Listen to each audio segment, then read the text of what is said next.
El gobierno logró esta semana la aprobación en el Senado de la ley Bases y para analizar las consecuencias, el impacto, lo que viene para el gobierno de Milei, nos acompaña Milagros Fagiani, quien es licenciada en Ciencia Política. Muchas gracias por estar con nosotros, un placer, Milagros. Un placer, muchísimas gracias a ustedes por la invitación. Bueno, primera lectura de esta semana, buena semana para el gobierno, después se conoció una baja de la inflación, si bien sigue siendo alta, pero viene en disminución.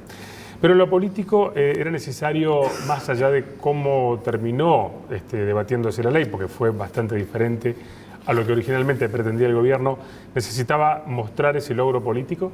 Sí, completamente. Y sin dudas, la aprobación de esta ley es una victoria para la política. Digo, el gobierno desde que arrancó intransigente, diciendo no vamos a negociar, va a ser blanco o negro, y nosotros marcamos el camino, sin dudas ha hecho un cambio importante y que se ve también al interior de la propia gestión, ¿no? Con Guillermo Francos asumiendo la jefatura de gabinete e incluso él mismo dentro de la gestión diciendo, bueno, Milei no entiende las lógicas de la política, entonces tenemos que asumir nuevos roles, y logró con esta aprobación acomodar un montón de actores que estaban en juego, gobernadores, legisladores de los distintos partidos, porque digamos, Argentina está acostumbrada a la política bicoalicional, o sea, hay dos grandes fuerzas y dialogan entre sí.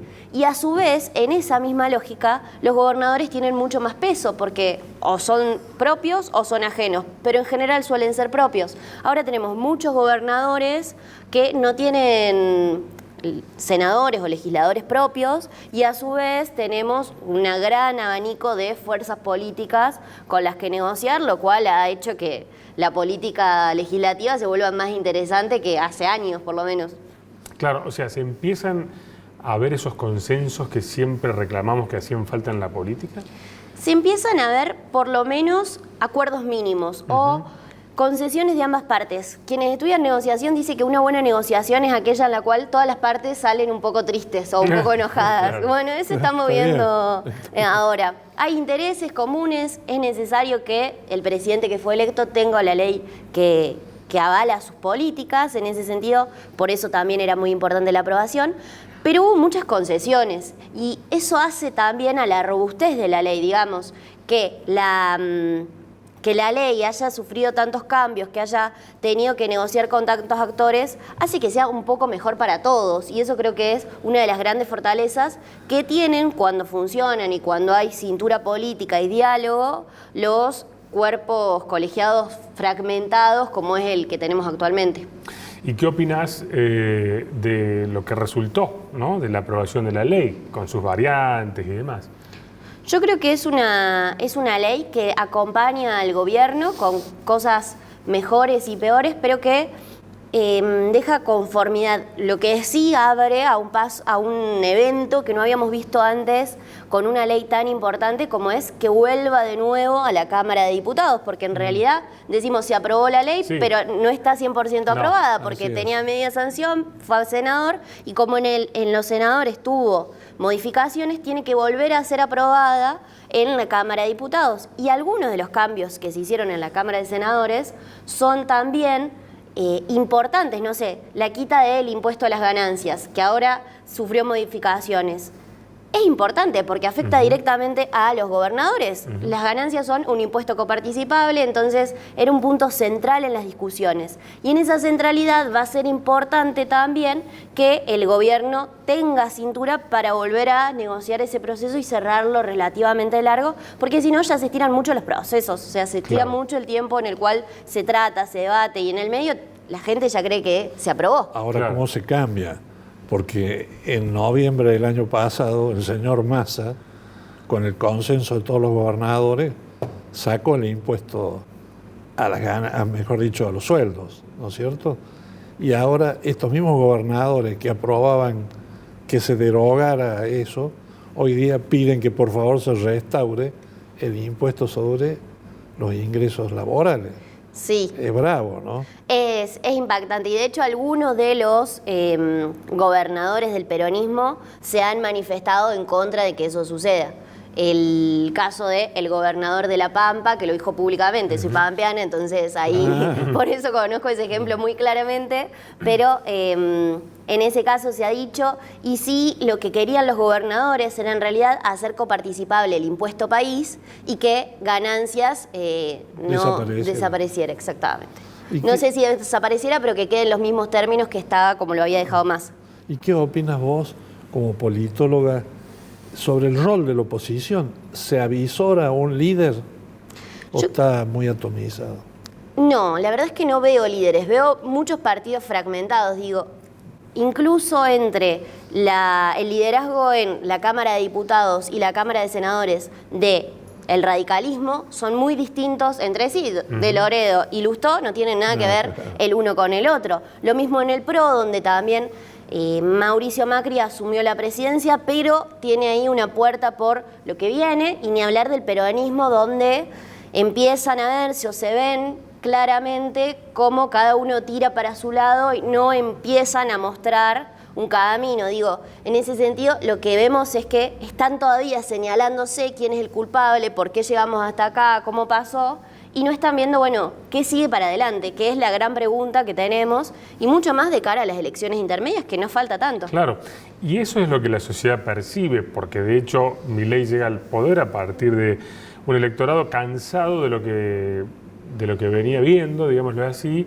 buscando una alternativa, con una persona que apareció, irrumpió, un outsider, como se dice, y digamos, un poco esto es lo que hoy también se sigue viendo, porque el acompañamiento a Milei sigue siendo alto, y en este sentido, a partir un poquito del análisis también que ustedes hacen del electorado, las investigaciones y demás, ¿qué están percibiendo? Porque hay un alto acompañamiento todavía, aún en un contexto de crisis, de dificultad.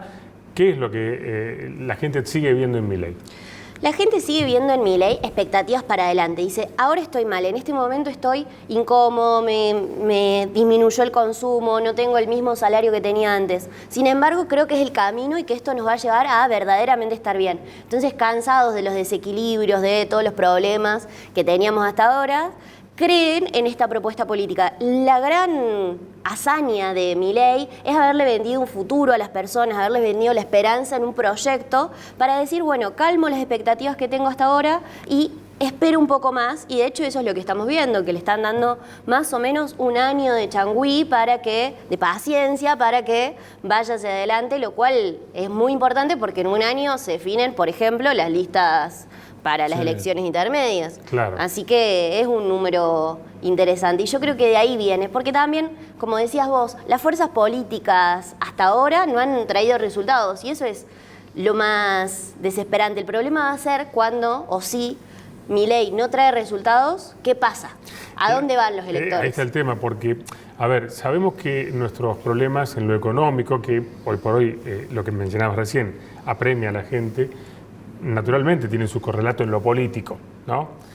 Ahora lo político de a poco pareciera que va, al menos encontrando, como decías vos, mini acuerdos, mini consensos necesarios. Ya, de hecho, en la macroeconomía, en los mercados, eso fue bien recibido, pero todavía faltan esos resultados que muestren reactivación, que no haya riesgo de pérdida de empleo, que empiece el círculo virtuoso productivo, ¿no? Sí, en ese sentido, una de las principales preocupaciones que vemos ahora es que dejó de ser la inflación y empieza a ser el desempleo, por la caída en el consumo, la caída en la producción.